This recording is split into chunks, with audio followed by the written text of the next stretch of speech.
सतेते जगत्कारणाय नमस्ते चिते विश्वरूपात्मकाय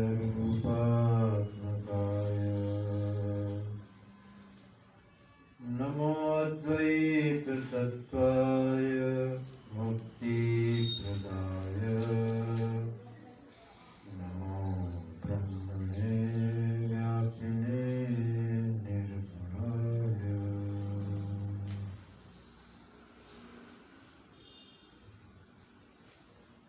नमस्तस्मै सदेकस्मै तस्मै चिन्महसे नमः यदेतद्विश्वरूपेण राजते गुरुराजते।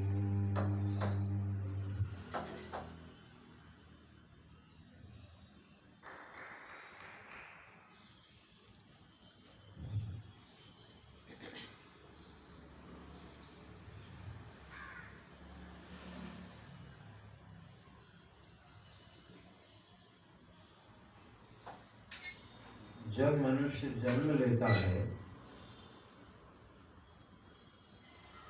मनुष्य का जब जन्म होता है,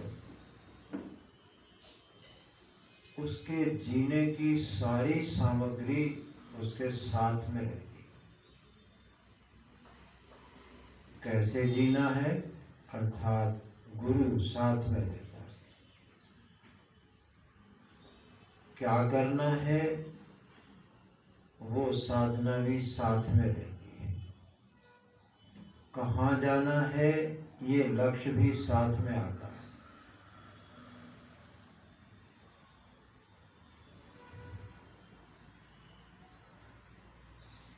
मैं क्या हूँ, इसका परिचय भी साथ में आता है।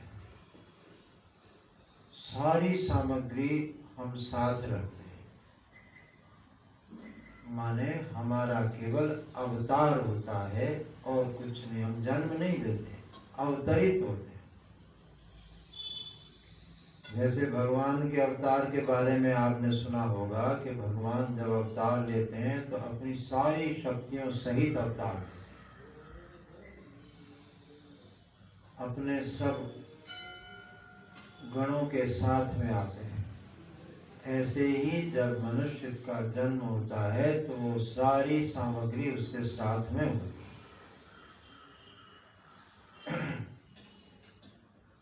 क्या करना है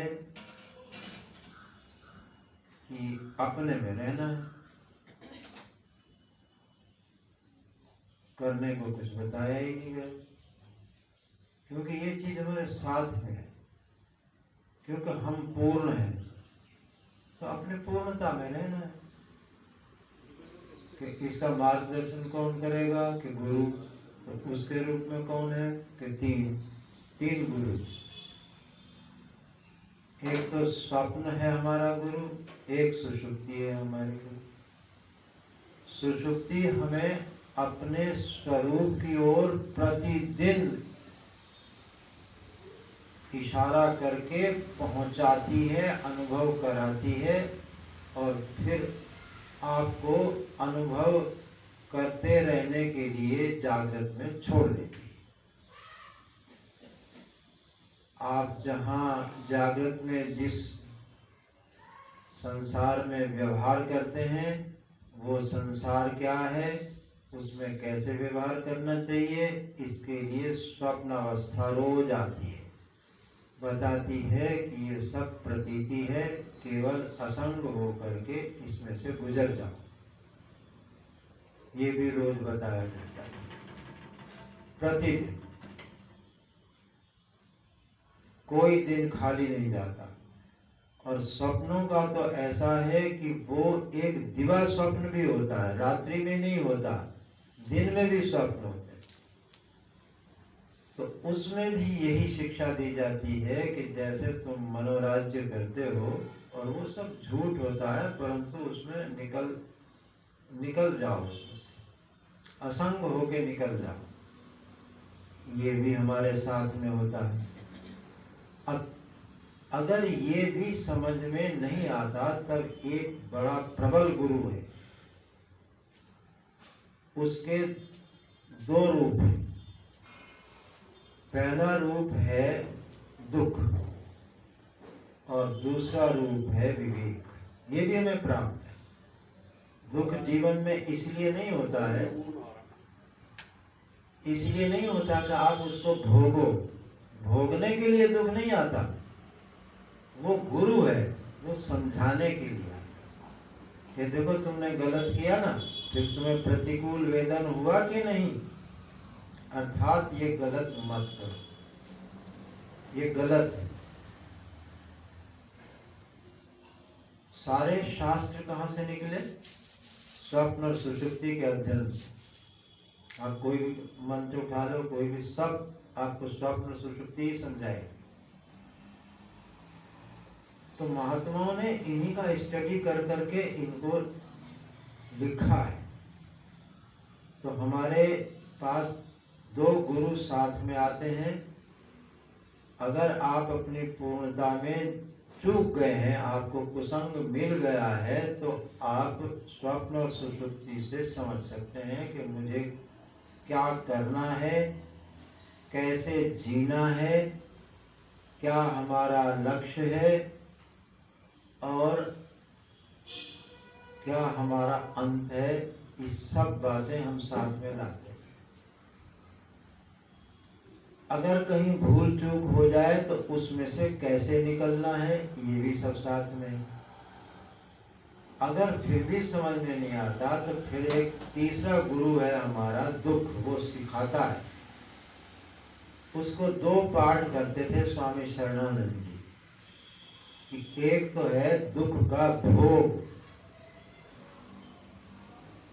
और एक है दुख का प्रभाव।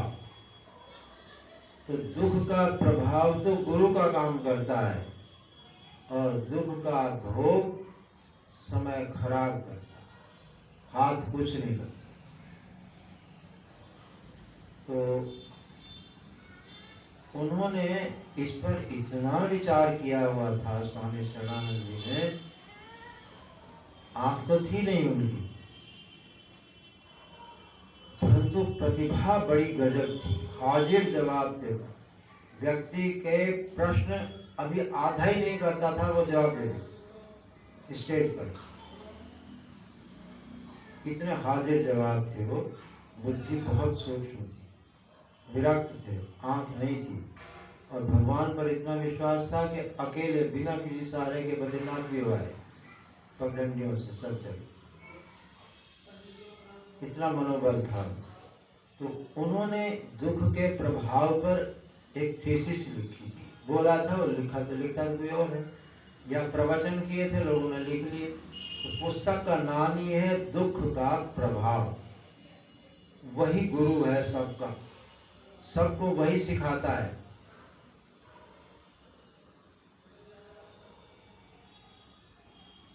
अगर, और वो क्यों प्रभाव निकाला उन्होंने कि या तो फिर दुख का भोग ही कर लेते, नहीं, हमें साथ में विवेक विधि दे के भेजा हुआ। क्या ठीक, क्या गलत, क्या सत, क्या असत, क्या सुख, क्या दुख, ये विवेक करने की शक्ति भी हमारे साथ में ही हमें मिली हुई होती है। तो उस विवेक के प्रकाश में वो इसको साधन मानते थे कि विवेक का आदर करो, जिसे मैं कहता हूँ विविक्त का आदर करना, विविक्त का समादर करना, वो उसे विवेक का आदर। मैं उसको इसलिए नहीं विवेक का आदर कहता कि विवेक तो रास्ते में है।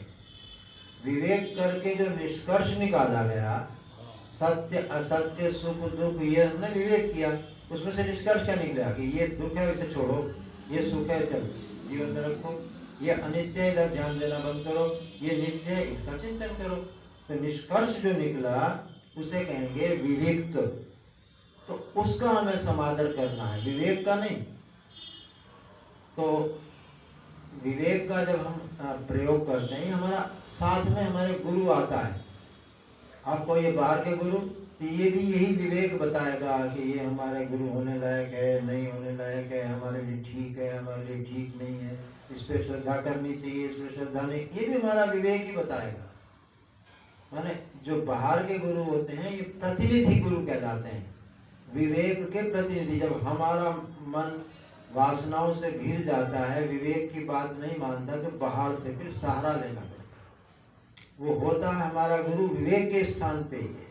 वो विवेक करेगा, आदेश देगा कि ऐसे करो तो ऐसे करना, तो उसके आदेश से हम कर लेते हैं, परंतु होता वही विवेक से। अच्छा मान लो हमने किसी ने कहा तो भी हम सोचेंगे कि ठीक है गलत है। अभी तुम भी हमारी बात सुन रहे हो तो बड़ा तोल तोल के उसे मानोगे, बात स्वामी जी कितनी ठीक है, हमारे लायक है कि नहीं है, हम इसके योग्य हैं कि नहीं है, ये सब तोलोगे। तो विवेक ही हुआ ना, अंतिम निर्णायक कौन हुआ? विवेक। तो पहला गुरु सुषुप्ति, दूसरा गुरु स्वप्न। अगर इनकी बात नहीं मानते हो तो फिर आया दुख, वो समझाएगा। दुख में भोग लोगे तो वो फिर डबल रूप में आएगा, क्योंकि अगर थोड़े से नहीं मानते हो तो फिर बड़ी सजा मिलेगी। बड़ी सजा बताऊं क्या है?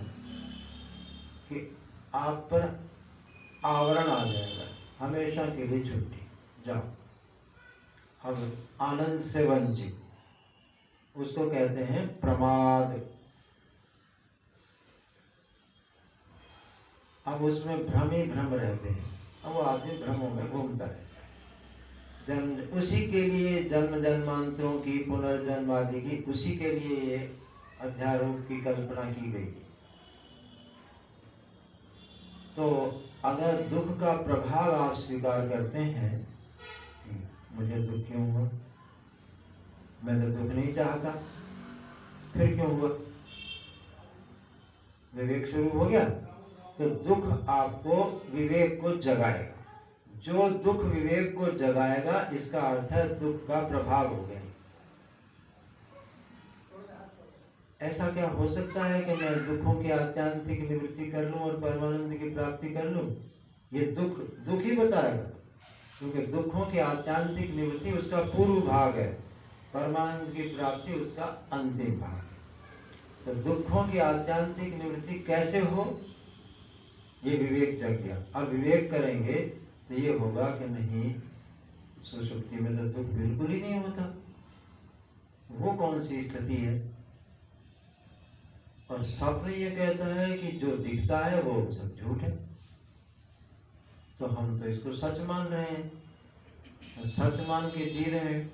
जबकि रोज का रोज जिसे सच मान रहे हैं, रोज के रोज सुषुप्ति उसे खा जाती है, सबको साफ कर देती है, और स्वप्न उसको झूठ कर देता है, क्योंकि स्वप्न में ये सब हमारा ये वाला तो रहता ही नहीं है, कुछ और ही होता है। हम रहते हैं सूरत में, घूम रहे हैं हरिद्वार में, ये वो इसको भी झूठ कर देता है, स्वप्न भी झूठ करता है, सुषुप्ति तो समाप्ति कर देती है। तो ये डेली का डेली उपदेश चल रहा है, और डेली का डेली उपदेश को भी हम जब नजरअंदाज करते हैं तब पहले दुखाते हैं, और जब दुख को भी से आदमी फिर भी नहीं जागता तो आवरण आ जाता है, फिर वो हमेशा के लिए आदमी को सुला दिया जाता है कि इंजेक्शन तो भैया ये बेकार है। अब उसको ऐसा नशा चढ़ जाता है प्रमाद का कि फिर वो कई योनियों तक भटकता रहता है। अच्छा, योनियां क्या है? कि क्या सचमुच जन्म और योनियां होती हैं? हाँ, क्योंकि ये सब मानसिक है, तो मन में ही एक अपना जन्मांतर लेता रहता है। मन में ही कभी कुत्ता बनता है, बिल्ली बनता है, अंदर अंदर सब सपने में उसको चलता ही रहता है, वही उसकी योनियां है। क्योंकि अब स्वप्न में देख लो, स्वप्न क्या है? अभी हमें सपना आया तो ये वाला शरीर तो हमारा पलंग पे सोया हुआ है, तो वहां जो स्वप्न आया वो कौन से शरीर से आया? वहां कौन सा शरीर था? जिस शरीर से हम फैक्ट्री लगा रहे थे, उसमें व्यवस्था कर रहे थे, वो कौन सा शरीर था? या हम जिस शरीर से सत्संग में बैठे सत्संग सुन रहे थे या कहीं घूमने जा रहे थे, वो कौन सा शरीर था? ये वाला तो ये पड़ा हुआ है यहाँ, तो वो कौन सा शरीर था? तो मिल गया ना एक दूसरा जन्म। अब वो दूसरे जन्म फिर स्वप्न में स्वप्नांतर आता है, फिर ये तीसरा जन्म हो गया। इस तरह से आदमी को ख्याल आते रहते हैं, तो वो ख्यालों में बहता रहता है और इसी का नाम योनिया और जन्म है। तो अब वो भी वो सिखाते हैं। तो अगर आप ये जो बाहर के गुरु हैं, इनका ये प्रतिनिधि गुरु कहलाते हैं। असली गुरु हमारा विवेक है, और उस विवेक का जिसको प्रार्थना में हमने फर्स्ट स्थान दिया है, गुरु को फर्स्ट, ईश्वर गुरु ईश्वर को दिखाने वाला होता है। तो प्रार्थना में पहला वाक्य हमारे लक्ष्य के बारे में है, दूसरा वाक्य गुरु का, मैं विविक्त का सर्वथा समादर करूं, ये हो गया गुरु। अब विविक्त का, मान लो हमारे बाहरी गुरु जो हैं वो हमें कोई बात कहते हैं, फिर भी हम नहीं मानते। अब देख लो शास्त्र में कितनी बातें लिखी हैं, हम लोग कोई नहीं मानते। उसमें लिखा है आत्मावारे द्रष्टव्य श्रोत, इतना आदेश है, निर्देश है, संदेश है, मगर हम सुनने वाले नहीं हैं। आत्मावारे द्रष्टव्य श्रोतव्यो मंतव्यो निधिध्यासितव्य, और अर्थात अनात्मा की न जिज्ञासा करनी चाहिए, न उसका बारे में सुनना चाहिए, न उसके बारे में विचार करना चाहिए, न उसकी तरफ ध्यान देना चाहिए, परंतु हम वही कर रहे हैं और 24 घंटे कर, स्वप्न में भी वही कर रहे हैं, सुषुप्ति भी उसी के प्रति समर्पित कर रहे हैं। हम सोते भी तो हैं, इसलिए सोते हैं कि ताकत भगवान से ले लें और फिर इसी स्वप्नों में बिताएं, इसी अनात्मा में ही बिताएं। तो श्रुति की तो कोई बात सुनता ही नहीं, शास्त्र की बात कोई नहीं सुनता। अब उसको क्या सुनाए जी नारद भक्ति दर्शन? उसे भक्ति चाहिए ही नहीं, उसे भगवान चाहिए ही नहीं, उसे तो चाहिए अर्थ और भोग। तो अर्थ और भोग चाहिए तो फिर अर्थ और भोग का ही पर कथा सुनानी चाहिए। तो अर्थ और भोग भी आपको तब मिलेगा और उससे सुख शांति तब मिलेगी जब आप प्रार्थना करें। क्यों? पैसा चाहिए, प्रार्थना करो। पैसे के विघ्न दूर करने, प्रार्थना करो। ये क्या है? ये मैं क्यों कह रहा हूं? ये भी हम साथ में लाए हैं उपाय के रूप में। जब मनुष्य का जन्म हुआ तो ये उपाय हम साथ, आप देख लो बचपन से बच्चा जो है पहली प्रार्थना रोने से शुरू करेगा, उसे भूख लगेगी वो रोएगा। क्यों? कि उसके पास अभी वाक्य नहीं है, शब्द नहीं है, तो उसके पास ये रोना ही शब्द है। तो क्या जब बच्चा रोता है तो प्रार्थना नहीं कर रहा कि मम्मी दूध पिलाओ? हमारी सारे उपाय हमारे साथ में, तो हम प्रार्थना करते हैं। फिर जब बड़ा होता है तो वो बोल बोल के प्लीज मम्मी ये कर दो, मम्मी वो कर दो, ये मुझे चाहिए, वो चाहिए, सब प्रार्थना ही करता है। तो सीधे सीधे हमारे पास एक ही सरल सीधा उपाय है प्रार्थना, जो हमें जन्म से, जप हमारे जन्म से प्राप्त नहीं है, क्योंकि जप में तो बहुत शर्तें हैं। गुरु चाहिए पहले तो बाहर का, फिर कौन सा इष्ट हो उसका मंत्र दो, उस कौन से नाम जपें, कितना जपें, क्या करें, बहुत है, बहुत, उसमें भी शर्तें बहुत हैं। परंतु प्रार्थना में सब कुछ नहीं। प्रार्थना तो हमारे साथ आती है। तो प्रार्थना, शरीर का स्वास्थ्य चाहिए, प्रार्थना करो। रोग दूर करना है, प्रार्थना करो। कोई विघ्न आ गया है उसे दूर करने के लिए प्रार्थना करो। नौकरी चाहिए, प्रार्थना करो। विवाह करना है, प्रार्थना करो। विवाह छोड़ना है, प्रार्थना करो। आपस में नहीं बनती, प्रार्थना करो। हर जगह आप देखेंगे कि एक ही उपाय ऐसा सार्वभौम है, सार्वजनिक है और सार्वदेशिक है, सब जगह बिना शर्त का उपाय। और कभी भी कहीं भी हो सकता। अब तुम कहो कि ये तो स्वामी जी बड़ी मोटी प्रार्थना है, अगर हम मान लो रास्ते में कोई मुसीबत आ जाए तो ये इतनी प्रार्थना तो याद ही नहीं रहेगी, तो छोटी कर देते हैं उसको, जो चलते फिरते हो सकती। उसमें कितना करना है, उसमें बस एक वाक्य मुंह से निकलना चाहिए, हे अनंत सर्वात्मन मुझ शरणागत पर आनंदमयी अनुकूल कृपा करें। हे अनंत सर्वात्मन, ये शायद 15 सेकंड की भी प्रार्थना नहीं है, 10 सेकंड घड़ी रख के चाहे देख लो। हे अनंत सर्वात्मन मुझ शरणागत पर आनंदमयी अनुकूल कृपा करें। मुझ शरणागत पर आनंदमयी अनुकूल कृपा करें। बस वापस बोलिए ना स्वामी। हे अनंत सर्वात्मन मुझ शरणागत पर आनंदमयी अनुकूल कृपा करें। हो गया। अब ये कहीं भी खाना बनाते समय, रोते समय, हंसते समय, आप हर समय कर सकते। हर समय करने का मतलब, प्रार्थना का मतलब क्या? प्रार्थना में जो बहुत बड़ी विशेषता है उसको पकड़ने की कोशिश करो तो तुम्हारे समझ में आ जाएगी प्रार्थना का महत्व। प्रार्थना में अहंकार को पहले ही झुका दिया जाता है। जो सबसे खतरनाक चीज इस जीवन की है वो है अहंकार, परिच्छिन्नता, जो आपको ब्रह्म ज्ञान नहीं होने देगी। क्योंकि ब्रह्म ज्ञान माने है परिच्छिन्नता, जीव भाव का मिटाना। तो एक दूसरी बात ये है कि शर्त नहीं है कोई कि नहा के करो, धो के करो, ये फलाना पूजा पाठ करो, कुछ नहीं। जहां हो वहीं प्रार्थना निकल जाती है अपना आप मन से।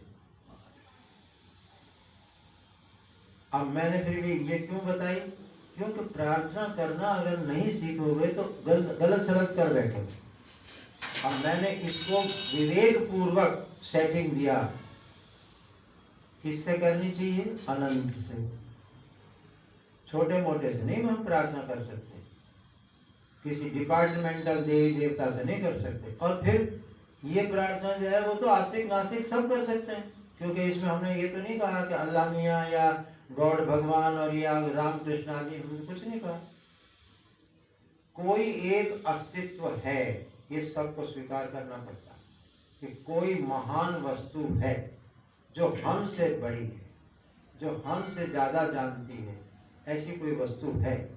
ऐसा अस्तित्व का अनुभव सबको है, परंतु वो अस्तित्व कोई सीमित तो नहीं होगा, वो अनंत होगा।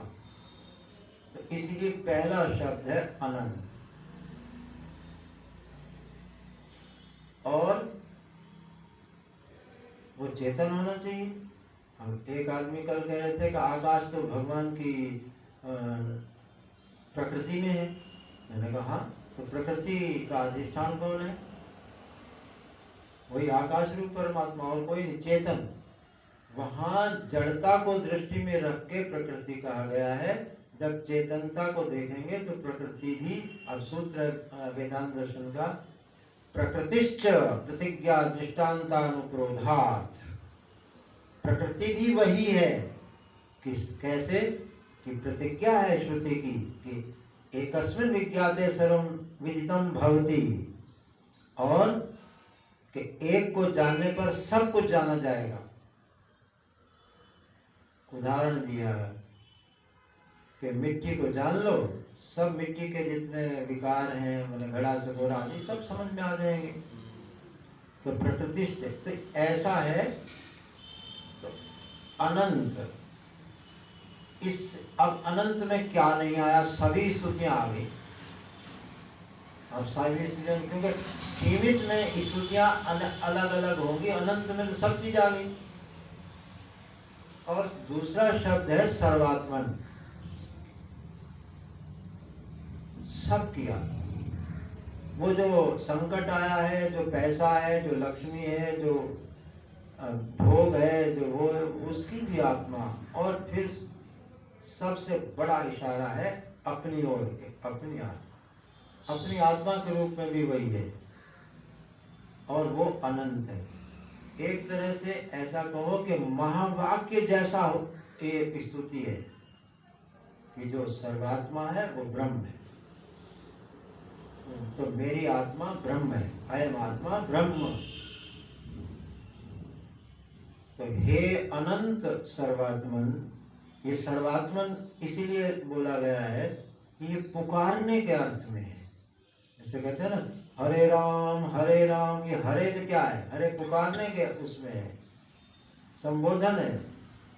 राम राम, हरे हरे, राम राम ये संबोधन है।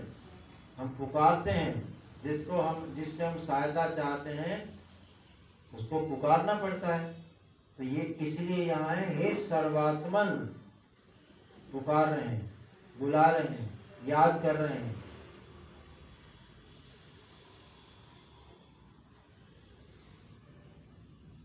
पहले अहंकार झुका दो, क्योंकि अहंकार को ही सारे संकट आते हैं। अहंकार को ही भ्रम होता है, अहंकार को ही विकार आते हैं, अहंकार रोग अहंकार को ही सताते हैं। मैं दुखी हूँ, मुझे दर्द हो रहा है, मैं करते रहते हैं। वो शरीर को तो नहीं कहते कि शरीर को दर्द हो रहा है, मुझको दर्द हो रहा है। तो सारे संकट जितने हैं, आधियाँ व्याधियाँ, ये सब अहंकार को ही होती हैं। उसको पहले ही झुका दो ना, मैं शरणागत, मुझ शरणागत,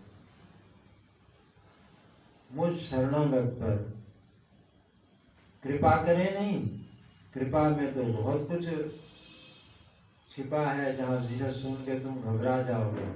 भगवान चाहते हैं सबका हित, और हित थोड़ा कड़वा होता है। और आपको चाहिए हित भी, सुख भी, श्रेय भी, प्रेय भी।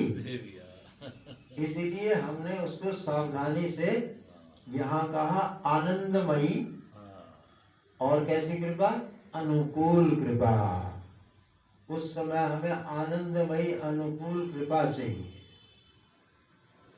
अहंकार झुकाया और अपना निवेदन रख दिया। 15 सेकंड का काम 10 सेकंड का। अब ऐसा साधन जो हमारे साथ 24 घंटे है, अब को हम जप करेंगे, क्योंकि बड़ा भारी जप पर आजकल बहुत प्रचार है ना। तो अच्छा जप करेंगे, जप के पहले भी संकल्प लगाना पड़ेगा। तो ये सीधे संकल्प भी करो ना। अब ये प्रार्थना भी है और संकल्प, क्योंकि इसमें जो मैंने सर्वात्मन शब्द रखा है वो संकल्प के लिए आएगा, अनंत शब्द भी उसके लिए आएगा। हे अनंत सर्वात्मन, मुझ शरणागत पर अनुभव आनंदमयी अनुकूल कृपा कर। बस जैसे ऐसे आप बोलोगे, जैसे क्योंकि उस समय आपको जरूरत होगी, तो आपको अपेक्षा पूर्वक जब बोलोगे तो वो तुरंत परिस्थितियां बदल जाएंगी।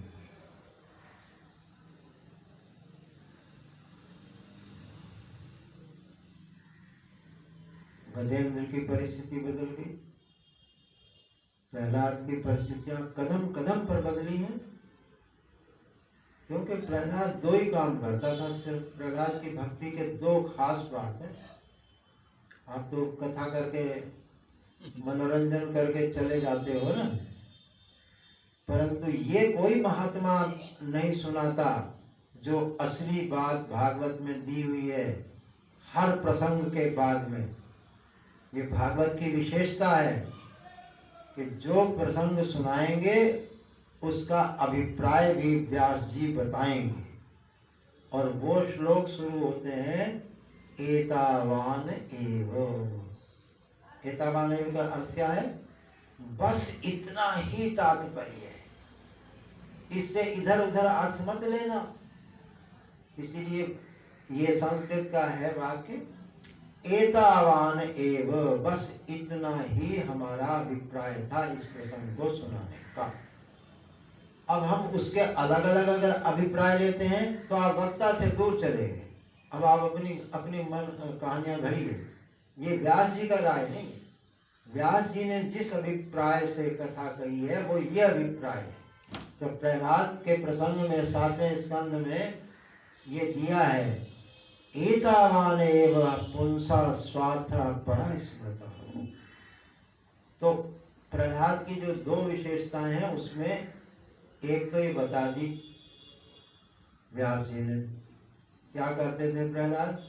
प्रार्थना और तदीक्षण, और कुछ नहीं करते। यही उनकी भक्ति। प्रार्थना में शरणागत, जिसकी शरणागत है वही खुद हो गए। तदीक्षण, उसी का अनुभव करना, उसी को देखना सर्वत्र। अब अग्नि में जलाया गया तो उसको भगवान दिखने लगे, वो अग्नि थोड़ी दिखती थी उसको। मीरा को जहर पिलाया गया, उसने जहर थोड़ी देखा, उसने मैं कृष्ण देखा।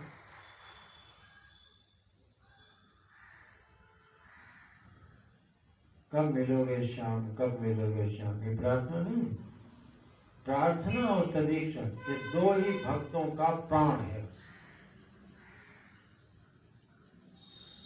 अब वो भक्तों का नहीं है। भक्तों का भी मानना हो तो मान लो, परंतु भक्तों के लिए ये दोनों चीज चाहिए। तो आप किसके भक्त हो? आप सर्वभोग के, आपके लिए भी काम का है। आपको अर्थ चाहिए, पैसा चाहिए तो भक्ति करो। जो भक्त हो आप तो लक्ष्मी के भक्त हो, पैसे के भगत हो, तो ठीक है, तो भक्ति करो, उसमें भी आप प्रार्थना करो। आप भोग के भगत हो तो ठीक है, आप भोग के लिए प्रार्थना करो और उसमें भगवत भाव करो, ताकि उसमें बरकत आए। भोग में भी बरकत आए और पैसे में भी बरकत आए, क्योंकि अनंत करना चाहते हो ना। सीमित से तो गुजारा होगा नहीं, संतोष होगा नहीं, लोग खाए जा रहा है, तो फिर उसको अनंत करोगे तब पेट अच्छी तरह से भर जाएगा, फिर ना कमी रहेगी। तो अनंत की भावना करो, अनंत को अनुभव करो, वहां भी तदीक्षण और प्रार्थना काम करो, सारे चारों पुरुषार्थों के लिए।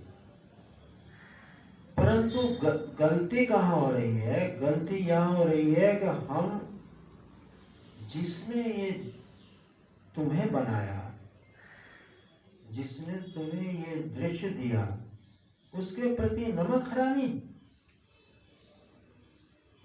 ये गलती है। जाही तन दियो ताही बिसरायो, ऐसो नमक हरामी।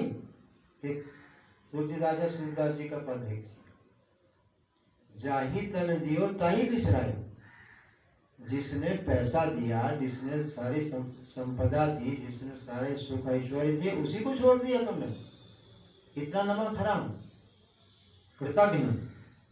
यहाँ गलती होती है। ये कब कौन कौन कह रहा है कि तुम ईश्वर के ऐश्वर्य को अनुभव न करो, ईश्वर की लक्ष्मी को अनुभव न करो, पर ईश्वर की चाहिए ना। तुम तो अपनी मानते हो, मैंने कमाया, कितनी चालाकी की, कितनी टेक्निक की, कितने षड्यंत्र रचे मैंने, और मैंने कैसे युक्ति से पैसा कमा लिया।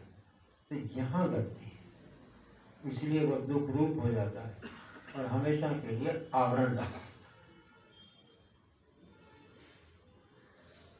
तो आप अब आपके पुरुषार्थ के अनुसार, क्योंकि सूरत वालों का पुरुषार्थ है अर्थ और काम, तो उसके लिए फिर यही ठीक पड़ेगी। भक्ति यही है, जिस चीज के भक्त हैं उसी की भक्ति बताई जाए। और भगवान की भक्ति, भगवान तो किसी को चाहिए नहीं, तो फिर भगवान का जो रूप है लक्ष्मी, तो भगवान लक्ष्मी को भगवान का रूप मान लो, बस हो गया काम। लक्ष्मी को अलग से माँ है, वो हमारा भरण पोषण कर रही है, हमारा सारा व्यवस्था कर रही है, और हम उसको भोगना चाहते हैं। भगवान की पत्नी को भोगना चाहते हैं, लक्ष्मी को भोगना चाहते हैं। कितना बड़ा अपराध है। बस इतनी गलती है। माँ है तो क्या बुराई है? माँ लो, पालन पोषण लो, जितनी चाहिए उतनी लक्ष्मी लो। कहाँ मना कर रहे हैं? कौन मना कर रहा है? अनंत तक चले जाओ। और क्या है ईश्वर का, भगवान का अर्थ जिसमें समग्र लक्ष्मी, थोड़ी बहुत नहीं, समग्र ऐश्वर्य, और किसके साथ? समग्र ज्ञान के साथ, समग्र असंगता के साथ, समग्र विवेक संयम के साथ। धर्म माने होता है संयम, समग्र संयम के साथ, भोगो संयम के साथ। भोगो कौन मना कर रहा है?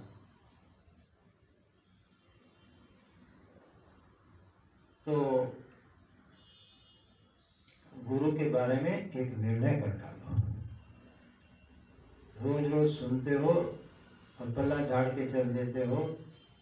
ये निर्णय करो कि गुरु जो होता है वो हमारे पास जो प्राप्त सामग्री है, सुषुप्ति, जब भी कभी तुम्हें समस्या हो चुपचाप सुषुप्ति से पूछो, स्वप्न से पूछो, विवेक से पूछो, दुख से पूछो, उसमें सब समाधान कर दे। क्योंकि बाहर के गुरु के पास टाइम नहीं है, मिलते नहीं है। आपको यहाँ सब सुलभ है। सुषुप्ति पर ध्यान दो किसी भी समस्या पर, स्वप्न पर ध्यान दो किसी भी समस्या पर। अव्वल तो समस्या रहित करो ना। समस्या रहित होने का तरीका है प्रेम प्राप्त।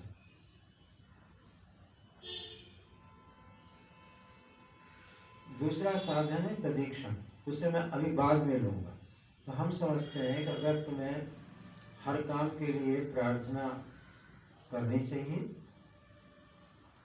और कब से करनी चाहिए? नए साल से नहीं, आज से, अभी से करो। पहले प्रार्थना करते हैं, देखो ये ले लो प्रार्थना का पर्चा जिसको तुम्हें।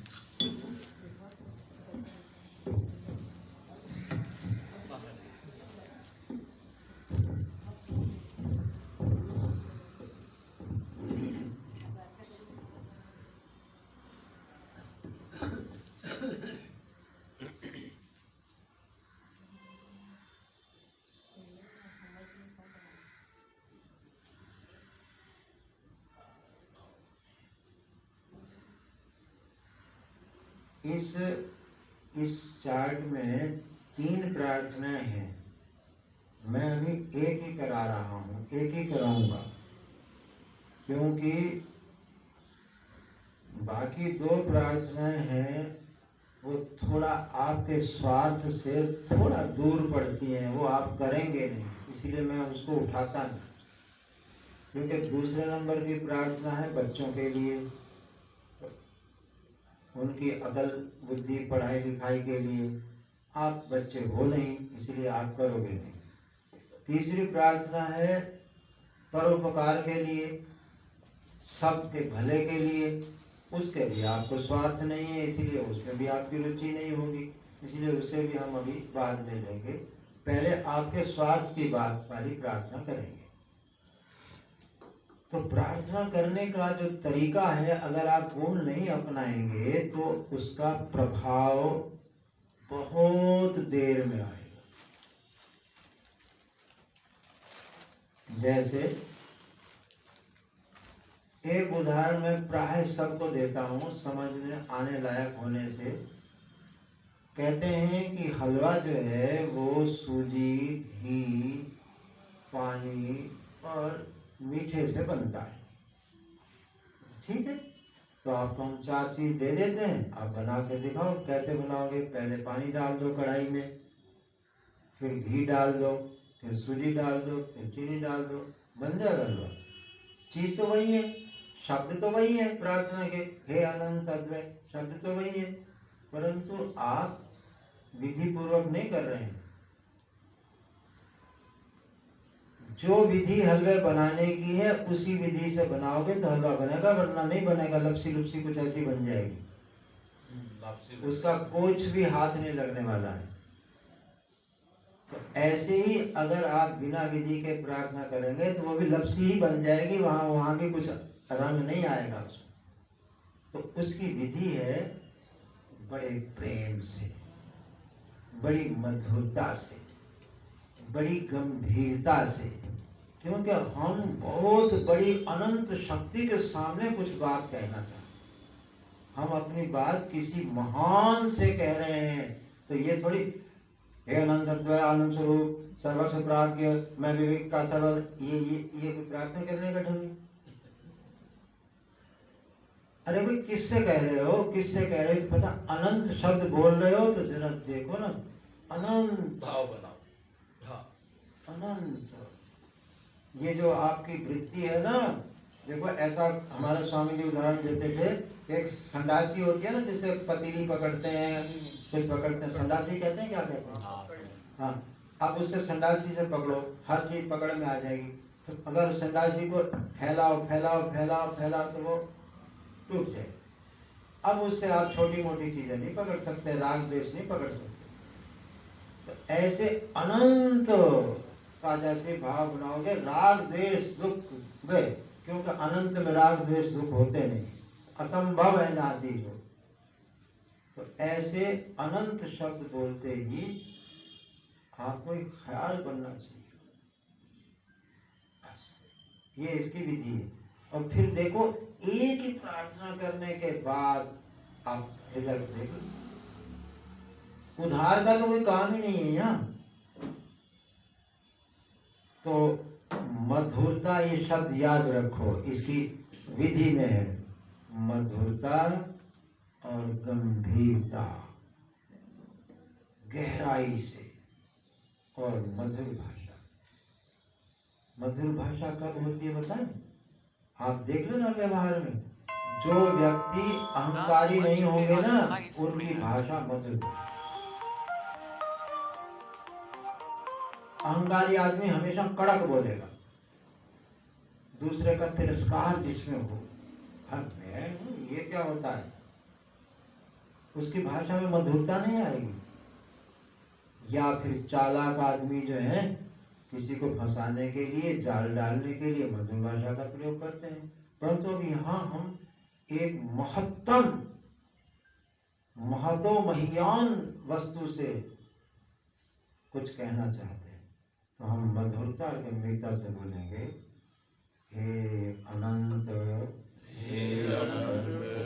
अद्वय आनंद स्वरूप सर्वस्व प्राज्ञ मैं विविक्त का सर्वथा समादर करूँगा। हे सर्वयोग क्षेम प्रदाता व्योमानंद यह जीवन परस्पर सद्भाव से युक्त, यह जीवन परस्पर सद्भाव से युक्त स्वस्थ संपन्न और सर्वतः सुरक्षित रहे। सर्वात्म भाव पूर्वक अनंत जागृति से युक्त रहे।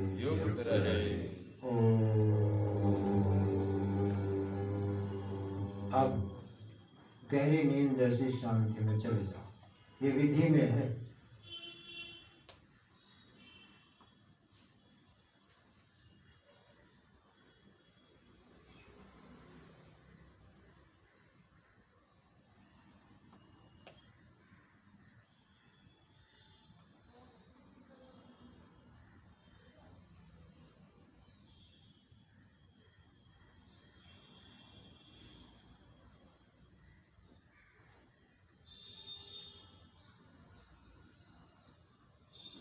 ओम। ये चुप नहीं बैठना है, मैं जो कहता हूं वैसे चुप नहीं बैठना है। चुप बैठोगे तो विचार आएंगे, और विचार आएंगे तो प्रार्थना गए, आपको दोबारा करनी पड़ेगी। यही नियम है इसका, ये जो विधि बता रहा हूं ना हलवे बनाने की, वो यही है। कि मधुरता गंभीरता से आप किसी के सामने बात कह रहे हैं, ये ख्याल रखो। और हम क्या मांग रहे हैं, इसकी तो पूरे जीवन की प्रार्थना है। तो ये सब कुछ चाहिए। एक आदमी आपको एक वोट नहीं मिलेगी इसके खिलाफ।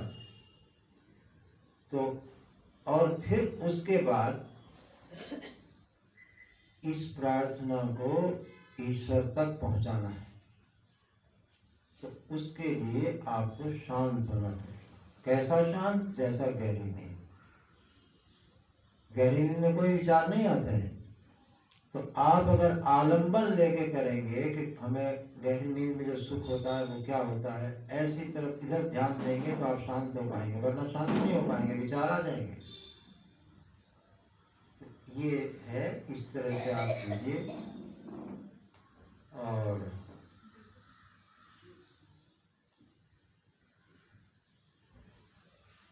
प्रहलाद की स्तुति को याद करते हैं। ओम नमो विष्णुवे तस्मै नमस्तस्मै पुनः पुनः। यत्र सर्वं यतः सर्वं यः सर्वं सर्वसंशयः सर्वगत्वादनन्तस्य स एवाहमवस्थितः मत्तः सर्वम् अहं सर्वं मयि सर्वं सनातनम्। बोलो सतगुरुदेव भगवान की जय।